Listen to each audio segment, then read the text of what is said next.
So, the situation in Zimbabwe.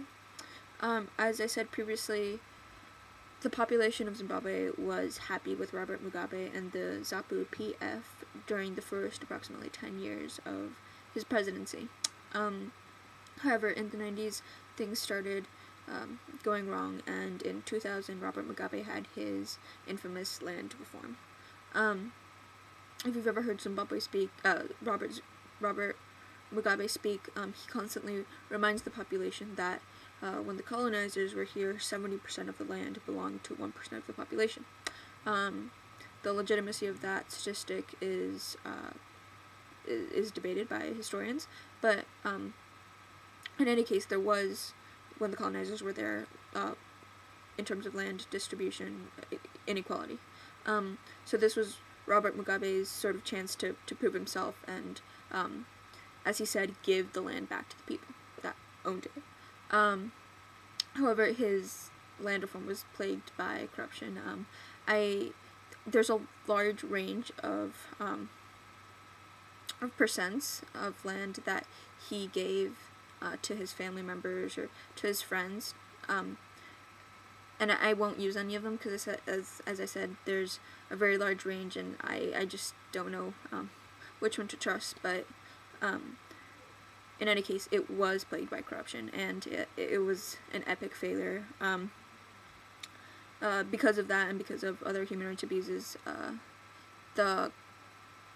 Zimbabwe got kicked off the list of Commonwealth nations. Another thing that Robert Mugabe has been highly criticized for was his extremely violent crackdown on illegal markets. Illegal markets are something that should be dealt with, but definitely not in the way that Robert Mugabe handled it. There is, because of the general situation, food insecurity. I mean, an example that I saw directly, I guess you could say, was with Papa. Whenever we stopped at supermarkets, like every now and then he would get off and buy these massive bags of grain, and he bought grain in bulk. Why? Because he only saw his family a couple times a year, and he wanted to give them those grains to survive off for 4 months at a time, 5 months at a time, because where they were, all the supermarket shelves were empty. And actually, when we were in Botswana, we were extremely close to the Zimbabwean border, and one of our teachers went to a supermarket to get some stuff, and because it was so close to the Zimbabwean border, she came back and said, it's not a joke, the shelves are totally empty. So there's high percentage of population suffering from food insecurity. Another thing is, Sub-Saharan Africa is known for the HIV/AIDS epidemic. And Zimbabwe is not an exception. It suffers from that disease, and because of that, the life expectancy for men is 37, and the life expectancy for women is 34. In Botswana, it's actually 32, which is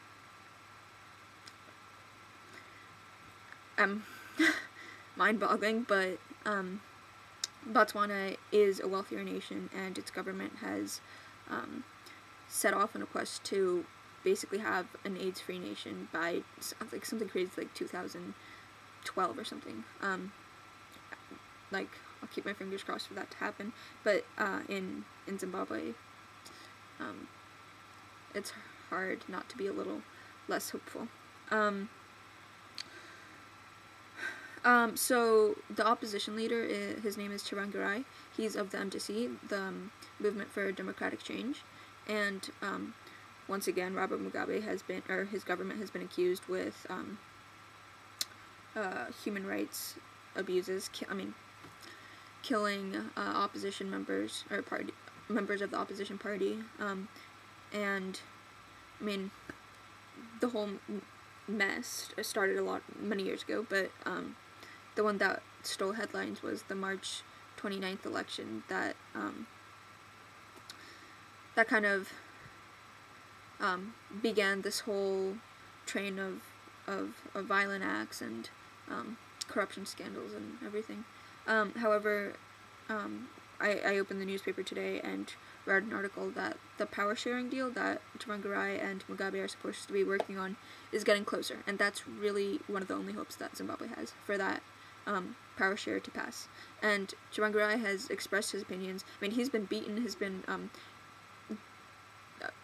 deprived of having a passport so that he can leave the country and, you know, talk of the situation that's happening.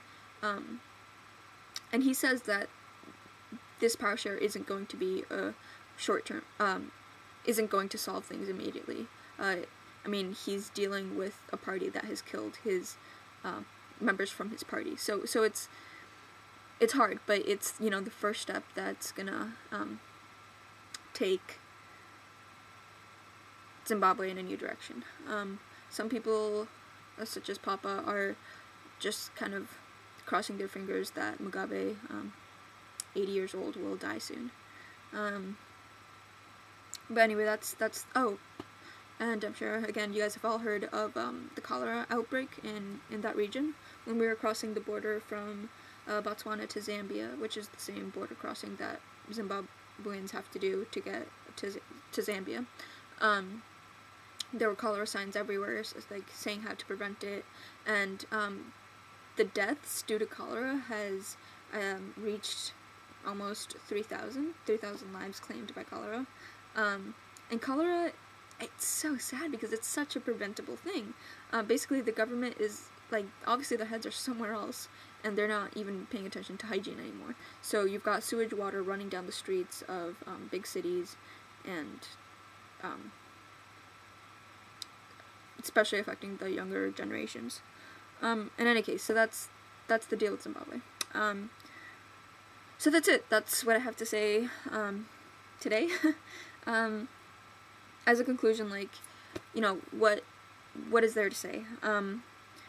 Mugabe has shown what Africa cannot rely on, and again, whenever you hear him talk, he keeps on bringing the past up, saying, I freed you from the colonizers, like, I am your hero, whatever. And while Africa, or many of Africa's problems today can be blamed on a history of disequality, and those seeds were planted by the colonizers, you know, at the same time,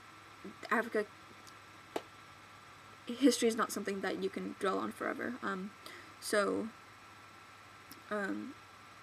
Leaders need to do the opposite of what Mugabe is doing and push ahead. You know, see that that a lot of the countries are rich in natural resources, and know the value of those resources, not be taken away by neocolonialism, because that definitely exists. Know the value of their resources, and know the value of their people, and of the really, really wealthy cultures that still exist, and yeah, push forward, push ahead.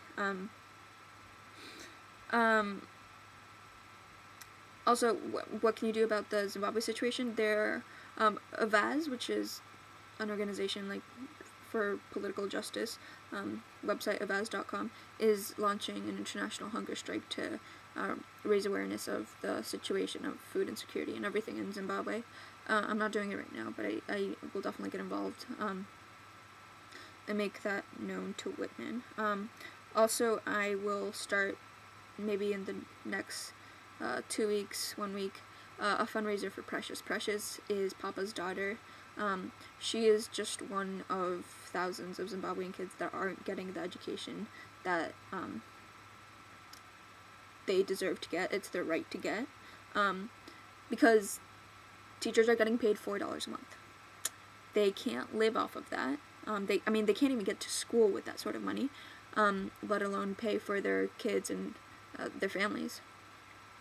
So the teachers are on strike, and the students basically show up to class and don't have teachers, hence don't learn, hence when the final tests come around, fail, and have to repeat the year. And that's not an easy thing to pay for when you don't have that sort of economic resource to keep paying for your child, or for your 3 children or 5 children to repeat years.